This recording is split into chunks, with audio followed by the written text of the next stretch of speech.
The latter half of the 20th century saw most American jurisdictions abandon the traditional notion of contributory negligence in favor of the concept of comparative negligence, in which an injured plaintiff is entitled to compensation based on the extent of the defendant's fault for the plaintiff's injury.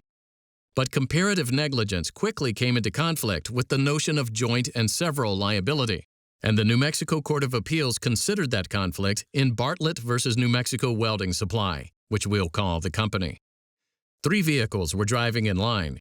The first car pulled into a service station, then immediately pulled back out onto the road in front of Jane Bartlett's car, the second car in line. Bartlett slammed on her brakes and avoided hitting the first car. The company's truck was behind Bartlett, and its driver skidded into Bartlett's car. The driver of the first car was never identified. Bartlett sued the company for negligence, asserting joint and several liability.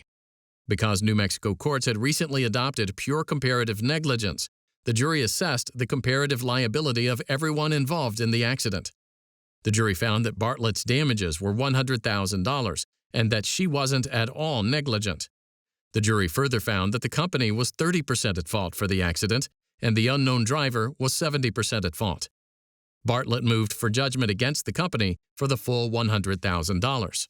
The trial judge instead ordered a new trial. The Court of Appeals granted the company's application for an interlocutory appeal.